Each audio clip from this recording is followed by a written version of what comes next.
दोस्तों नमस्कार। आज नया वीडियो लेकर आया हूँ जिसमें काउंसलिंग कैसे करनी है, आपको कैसे-कैसे फॉर्म भरने हैं, वो मैं आपको बताऊँगा।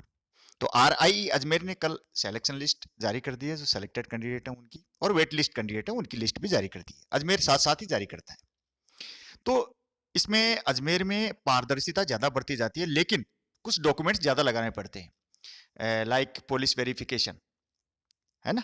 तो कुछ डॉक्यूमेंट्स ज़्यादा लगाने पड़ते हैं, तो थोड़ा-सा मैं समझा देता हूँ आपको। लेकिन घबराने की भी कोई बात नहीं। लेकिन काउंसलिंग ठीक ढंग से हो, ये मैं आपको जानकारी इसलिए दे रहा हूं। तो ये पहले ही पहले देखिए कि आप देखेंगे तो पंजीकरण संख्या, ये पंजीकरण संख्या जो आपकी जो भी है, ठीक है, कृपया पत्र व्यवहार हेतु अपना पंजीकरण संख्या अवश्य लिखें। जो रजिस्ट्रेशन नंबर है वो लिखना है। तो अब यहां आगे क्या बताया गया है, आपके आवेदन के आधार पर शैक्षिक सत्र एक नंबर पे देखिए, 2020-21 के लिए इस संस्थान की में द्विवार्षिक यानी 2 ईयर बीएड प्रोग्राम विज्ञान समूह में प्रवेश हेतु आपका अस्थायी चयन किया गया है। सूची आपकी संलग्न है। तो मैं आपको बता दूं कि ये मेरे को जो ईमेल से आया हुआ संदेश भेजा है रितिका जी ने, उनको मैं बहुत बहुत धन्यवाद देता हूं, क्योंकि मेरे पास कोई ये काउंसलिंग का लेटर नहीं था। जिनके पास रजिस्टर्ड जिनके जिन्होंने अप्लाई किया था उनके पास ही ये मेल आया है, तो मैं वीडियो नहीं बना सकता था। तो मैंने जब कहा रितिका जी ने भेज दिया। और एक वीडियो टेलीग्राम चैनल पे मैंने सारे वीडियो डाल रखे हैं जिनका सिलेक्शन हुआ है, और टेलीग्राम चैनल पे ये सारे डॉक्यूमेंट्स हैं। तो उसकी लिस्ट भी पड़ी है। आप वहाँ जाके देख सकते हैं। जो डिस्कशन वाले जगह पर सब लोग डिस्कस करते हैं, तो उस बारे में बात भी करते हैं कि प्रॉब्लम सॉल्व भी वहीं हो जाती है। तो आप वहाँ देख सकते हैं। तो ये रितिका जी का साइंस में एडमिशन हुआ है। तो जिनका आर्ट्स में एडमिशन हुआ है, तो वहाँ यानी ह्यूमैनिटीज में हुआ है, लैंग्वेज ग्रुप में हुआ है, तो वो यहाँ पे वो लिखा होगा। अब एक सब्सक्राइबर है मेरी, नीतू जी, उन्होंने पूछा है कि सर मैं तो कॉमर्स से हूँ, कॉमर्स वाले भी आर्ट्स में इसमें ह्यूमैनिटीज में एडमिशन ले सकते हैं, तो लैंग्वेज और एसएसटी लिखा हो रहा है, क्या चूज करूं मैं?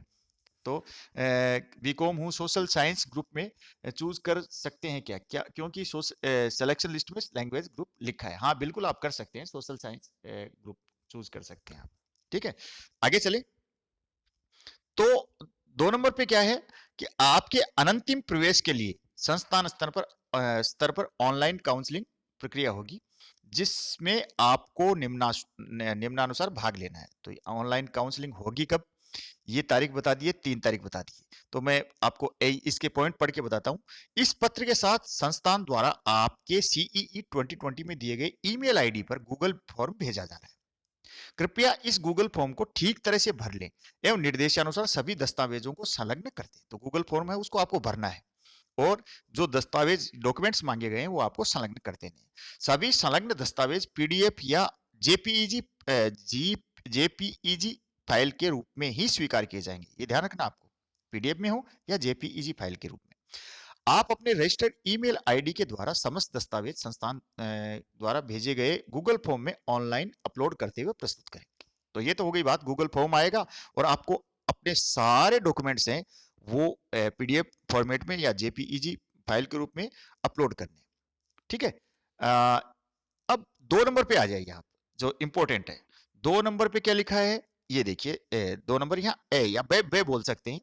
आप दिनांक 3/2/2021 यानी 3 फरवरी को प्रातः 10 बजे, टाइम भी नोट कर लीजिए, प्रातः 10 बजे ऑनलाइन काउंसलिंग के लिए उपलब्ध हो।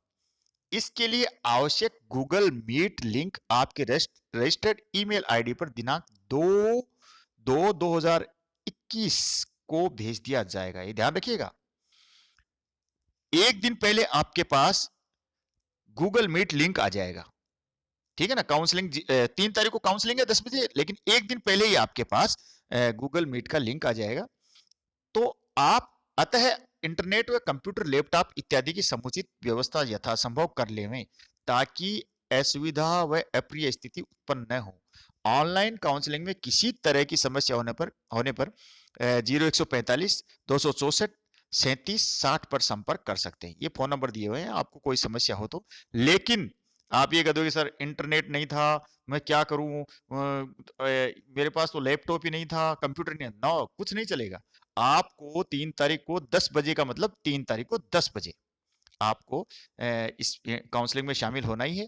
और आपके पास ये जो नंबर क्यों दिए, नंबर इसलिए दिए गए हैं कि आपके पास अगर लिंक नहीं आए, 2 तारीख को आपके पास लिंक नहीं आता है गूगल मीट का, तो आप इनको कॉल करेंगे कि सर मेरे पास लिंक नहीं आया है, तो आपके पास आपकी जो परेशानी है वो सोल्व हो जाएगी। ओके फ्रेंड्स, अब चलते हैं से ऑनलाइन काउंसलिंग के लिए निम्नलिखित मूल दस्तावेजों को सत्यापन के लिए अपने साथ रखें।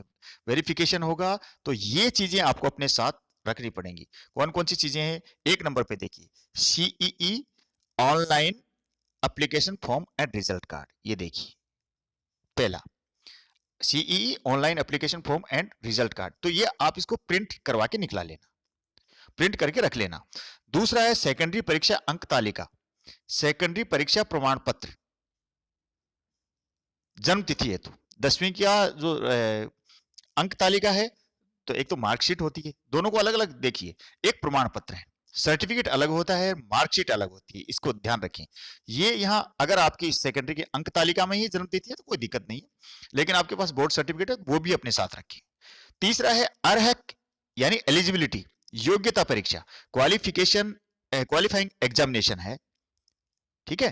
तो कि अंक तालिका व अन्य अंक तालिकाएं यदि हैं, तो आपने अर्हक परीक्षा यानी क्वालिफाइंग एग्जामिनेशन दिया है तो उसकी अंक तालिका व अन्य, जैसे आपने यूजी किया है, पीजी किया है, ग्रेजुएशन किया है या पोस्ट ग्रेजुएशन किया है, तो वो अंक तालिकाएं भी आपके पास हो। अगर एमएड में अप्लाई किया है तो बीएड की होनी चाहिए। ये चीजें तीसरे इसमें हो गई। चौथा है, जिस राज्य संघ क्षेत्र शासित क्षेत्र में कोटा में प्रवेश चाहा गया है, उसके आवेदक की पात्रता की वैधता की जांच हेतु आवश्यक दस्तावेज। अब किसी ने कोई केरल का है और दिल्ली से अप्लाई कर दिया, तो अभी तो आपने फॉर्म भरा था, कोई पता थोड़ी है उनको किसी ने फॉर्म भरा है। तो अगर आप दूसरे स्टेट से हैं, दूसरे स्टेट से आपने अप्लाई कर दिया है, तो अब वो जांच होगी कि वो उसने, अब लिस्ट में आपका नाम आ गया, आपने दिल्ली से अप्लाई किया, आप दिल्ली के नहीं हैं, तो आपका जो कैंडिडेचर है, अभ्यर्थिता रद्द हो जाएगी, ठीक है। तो ये अभी यहां देखा जाएगा चौथे में, जहां से जिस राज्य में कोटे में कोटे से प्रवेश आएगा वहां की पात्रता। तो ये दस्तावेज कौन कौन से हैं, पात्रता परीक्षा उत्तीर्ण करने का दस्तावेज, अंक तालिका, प्रमाण पत्र। या यहां थोड़ा सा कंफ्यूजन है कि प्रमाण पत्र से आपके कोटा कैसे डिसाइड होगा कि आप राज्य में संघ शासित प्रदेश में रह रहे हैं। तो इसमें क्या 10वीं की अंक तालिका आमतौर पे बच्चा अपने स्टेट से देता है, तो ये होगा। लेकिन जहां तक मेरा मानना है, अधिवास यानी डोमिसाइल बोनाफाइड सर्टिफिकेट आपके पास होना चाहिए, ठीक है। प्रमाण पत्र तो डोमिसाइल सर्टिफिकेट होना चाहिए, या फिर और या यहाँ या लिख रखा है, तो या में फिर नियोक्ता प्रमाण पत्र प्रस्तुत करना होगा कि यहां नौकरी करते हैं, तीसरे में। पांचवा है श्रेणी का प्रमाण पत्र, आके आप SC ST OBC किससे आपने अप्लाई किया, AWS इससे, तो आपने अगर OBC से है तो क्रीमी लेयर से संबंधित नहीं है, ये भी आपको सर्टिफिकेट देना पड़ेगा। SC ST से हैं तो आपको ये नहीं लगता है, लेकिन OBC से हैं तो आपको क्रीमी लेयर से संबंधित नहीं, ये सर्टिफिकेट भी देना पड़ेगा। और EWS से हैं तो आपको पता ही आपके सर्टिफिकेट होगा, उसमें आय प्रमाण पत्र बना हुआ होता है। विकलांगता प्रमाण पत्र, जो अगर PWD से सेलेक्ट है, दिव्यांग हैं, तो आपको ये सर्टिफिकेट देना पड़ेगा, नहीं तो आपको कोई जरूरत नहीं, ठीक है।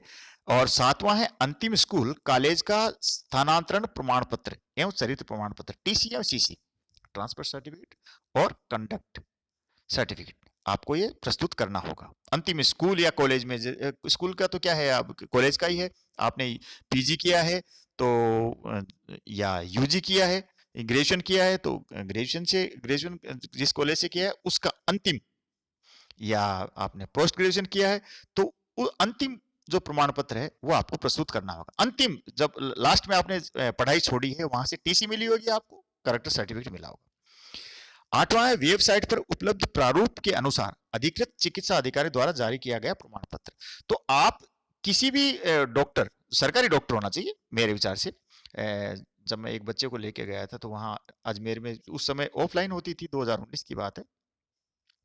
तो आप वेबसाइट पर उपलब्ध प्रारूप है, उसके अनुसार उसको प्रिंट निकाल लीजिए, आप सरकारी डॉक्टर से करा के ले आइए। इसमें कोई ज्यादा अधिकृत चिकित्सा अधिकारी एमबीबीएस डॉक्टर होता है, एमबीबीएस डॉक्टर है कोई भी, और सरकार में जिसकी नौकरी है, गवर्नमेंट जॉब है उसका, वो इसको कर देगा। ओके।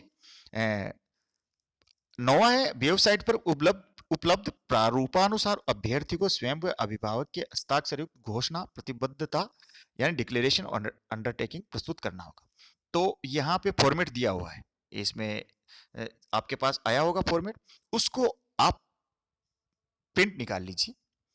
ठीक है, प्रिंट निकालने के बाद उसमें आपके अभिभावक के हस्ताक्षर करा लीजिए, खुद के हस्ताक्षर कर लीजिए, घोषणा पत्र प्रस्तुत करना होगा, और कुछ सर्टिफिकेट ऐसे होंगे जो आप प्रस्तुत नहीं कर पाएंगे, उसके अंडरटेकिंग दे दीजिए कि मैं 10-15 दिन में इसको उपलब्ध करा दूंगा। 10वां है, अभ्यर्थी को स्वयं व अभिभावक के हस्ताक्षर युक्त वचनबद्धता अंडरटेकिंग प्रस्तुत करना होगा कि संस्थान में फेज वाइज निर्धारित उपस्थिति यानी अटेंडेंस पूरी न होने पर अभ्यर्थी का छात्रावास या संस्थान दोनों में प्रवेश निरस्त किया जा सकता है। तो ये भी आप यानी आप खुद को और आपके जो पेरेंट्स हैं उनके साइन होंगे इसके ऊपर कि हम इस बात का पूरा ध्यान रखेंगे कि हमारे बच्चे की अगर उपस्थिति पूरी नहीं होती है तो आपको अधिकार होगा, भाई आप प्रवेश निरस्त कर सकते हैं। अब 11वें पे चलते हैं। अब आप एडमिशन ले रहे हैं तो ऐसा क्यों करेंगे? वेबसाइट पर उपलब्ध प्रारूप के अनुसार एंटी रैगिंग घोषणा हेतु विद्यार्थी व अभिभावक के लिए क्रमशः आश्वासन अंडरटेकिंग बाय द स्टूडेंट एवं प्रतिबद्धता undertaking by the parent guardian पत्र मय हस्ताक्षर प्रस्तुत करना होगा। यह अंडरटेकिंग देनी होगी, वो प्रारूप मिला होगा आपको, उसमें अपने साइन आपके साइन कर लेना, और एक तरफ ये आपके पेरेंट्स के साइन हो जाएंगे, दोनों दोनों उसमें कॉलम बने हुए हैं। 12वां है, विद्यार्थी का पुलिस विभाग से प्रदत्त पुलिस सत्यापन प्रमाण पत्र इस आशय का प्रस्तुत करना अनिवार्य होगा कि संबंधित विद्यार्थी के विरुद्ध किसी तरह का मामला लंबित नहीं है। अब इसमें बार बार बच्चे क्वेश्चन कर रहे हैं, तो मैं आपको बता देता हूँ ये कोई बहुत बड़ी बात नहीं है। आप आपके निकट का जो पुलिस स्टेशन है, पुलिस चौकी या पुलिस स्टेशन है, वहां चले जाइए। ठीक है, तो वहां से आपको पुलिस का वेरिफिकेशन मिल जाएगा। 1 दिन लग जाएगा, 2 दिन लग जाएगा, 3 दिन लग जाएंगे, कोई दिक्कत नहीं है। आपको पास समय कितना है भाई? 3 फरवरी को आपकी काउंसलिंग है, आपको 10-11 दिन मिले तो ये आराम से हो जाएगा, है ना, कोई बहुत बड़ी बात नहीं है। मैंने एक बार बनवाया था तो 48 घंटे में से पहले पहले ही बन गया था। ओके, तो ये काम हो जाएगा आपका, इसमें इतना घबराने की बात नहीं है। वो अब आप वहां जाएंगे ना कि नौकरी हमें बीएड में एडमिशन हुआ है या एमएड में एडमिशन हुआ है, हमें पुलिस वेरिफिकेशन के लिए, इसलिए वो सारे कोऑपरेट करते हैं। ठीक है ना, तो आप इसमें ज्यादा घबराने की कोई बात नहीं। अब चलते हैं आगे। 13वां है, कुल पारिवारिक माता एवं पिता की वर्ष 2018-19 का आय प्रमाण पत्र प्रस्तुत करना होगा। किसी के पास फॉर्म नंबर 16 है तो वो प्रस्तुत कर सकता है, वो भी मान्य है।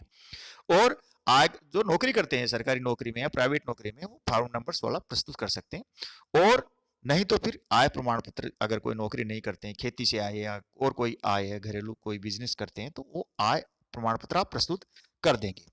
लेकिन वो बताएंगे कि आपको तहसीलदार से नीचा नहीं होना चाहिए, और जो आरआईईज वगैरह हैं तो वो बताती हैं कि इसमें तहसीलदार से नीचे का नहीं होना चाहिए। तो आय प्रमाण पत्र आप बनवा लेना, क्योंकि ये किस काम आता है?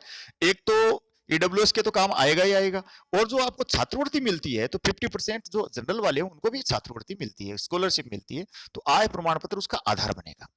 विद्यार्थी के 5 फोटो, ये आपको जब आप वहां खुद भौतिक रूप से उपस्थित होंगे संस्थान में, आरआई अजमेर में जाएंगे तब चाहिएंगे।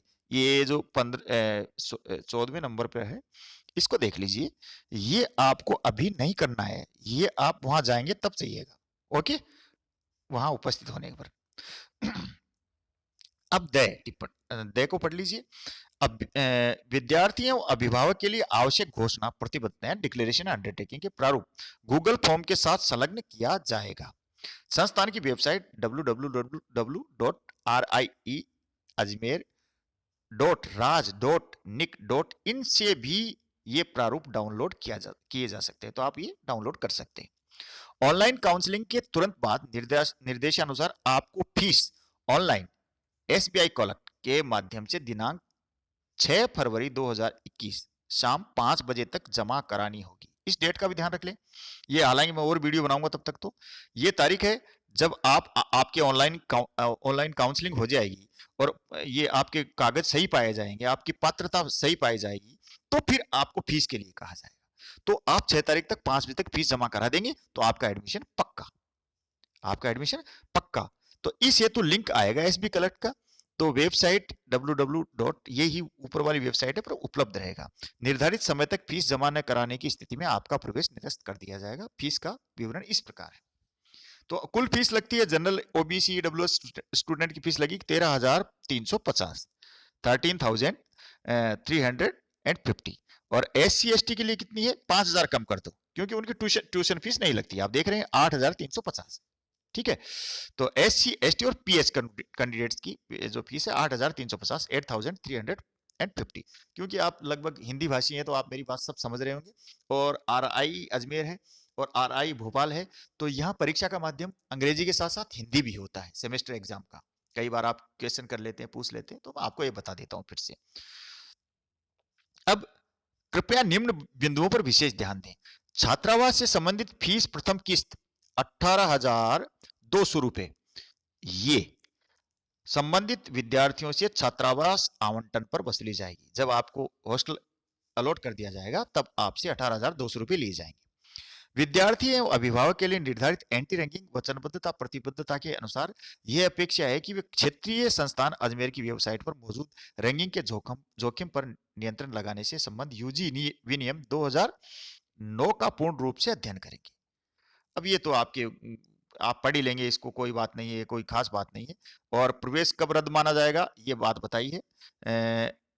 ये तीसरे में संस्थान में प्रवेश के बाद विद्यार्थी को MOE के एंटी रैंकिंग पोर्टल पर भी पंजीयन कराकर URID नंबर संस्थान को प्रस्तुत करना होगा। ये कर लेंगे आप, ये तो एडमिशन के बाद की बात है। आपका अस्थायी प्रवेश रद्द माना जाएगा। अभी आपका प्रोविजनल एडमिशन है, रद्द कब माना जाएगा? देखिए, कोई भी दस्तावेज आपका फर्जी हुआ, झूठा पाया गया तो आपका जाली पाया गया तो आपका प्रवेश रद्द हो जाएगा। सत्र के दौरान किसी भी समय आपके आवेदन पत्र में कोई भ्रामक जानकारी, कोई घुमा फिरा के आप कोई गलती कर देंगे, कोई तथ्य छिपा लेंगे तो भी आपका एडमिशन रद्द हो जाएगा। यदि आवेदक द्वारा CEE आवेदन फॉर्म में ऑनलाइन भरे हुए अंक अर्हक योग्यता परीक्षा क्वालिफिकेशन एग्जाम से प्राप्त अंकों से अधिक होने पर, अब आपके जो अंक हैं आपने भर दिए कि मेरे तो 95% है और आपकी जो मार्कशीट में आपके 85 ही हैं, तो भाई एडमिशन तो गलत हो गया ना। तो अगर ऐसा हुआ तो आपका एडमिशन तो रद्द हो ही गया, इसमें कोई कहने की बात ही नहीं। प्रवेश पश्चात अपेक्षित फीस निर्धारित समय तक नहीं जमा कराने पर, यह भी पक्की बात है, फीस नहीं जमा कराएंगे तो एडमिशन रद्द हो जाएगा। सत्र के दौरान संस्थान में और बाहर आपका आचरण संतोषजनक नहीं पाए जाने पर भी आपका एडमिशन रद्द हो जाएगा। ठीक है फ्रेंड्स, बहुत लंबा वीडियो हो गया है। आई थिंक आप सारी बातें समझ गए होंगे। और भी अगर आप समझना चाहें तो मेरे टेलीग्राम चैनल को आप ज्वाइन कर लीजिए। वहां हेल्दी डिस्कशन होता रहता है, सब एक दूसरे की हेल्प करते हैं। क्योंकि मेरे पास ये सारी चीजें नहीं आ रही, मेरे को मंगानी पड़ रही है, क्योंकि RI अजमेर ने सब कुछ वेबसाइट पे नहीं डाल रखा है। ये सब कुछ ये आपके पास आया है, ईमेल आया है, तो मैंने बता दिया विज्ञान का था, लेकिन ये ह्यूमैनिटीज का यानी आर्ट्स का या लैंग्वेज का भी एक ही है, एमएड का भी एक ही है। ओके फ्रेंड्स, हाँ लेकिन साथ साथ ये मैं बताता चलूं कि जो इसमें जो वेटिंग वाले कैंडिडेट्स हैं उनकी जो डेट है वो इनसे अलग है, उनके लिए मैं एक छोटा सा वीडियो अलग से बनाऊंगा। और बातें तो सब समान ही है। वो आई थिंक वो 11 फरवरी है, तो वो भी तैयार रहेंगे, क्योंकि कोई सीट खाली रह गई तो वो उनके लिए, कोई भी सीट खाली रहने पर उनका नंबर आएगा। और खाली तो रहेंगी सीटें पक्का, इसमें बहुत सारे लोगों का नंबर आएगा। जो वेटिंग लिस्ट में जो कैंडिडेट्स है ना, उनमें बहुत सारे लोगों का नंबर आ जाएगा, 2 3 4 5 तक की भी नंबर आ जाएंगे। यूपी से हैं जैसे 2 3 4 5 तक उनके नंबर आ जाएंगे। तो आप तैयार रहें, अपने डॉक्यूमेंट्स लेके तैयार रहें और सारे डॉक्यूमेंट्स आप अपलोड कर दें। ओके फ्रेंड्स, नमस्कार, धन्यवाद, जय हिंद।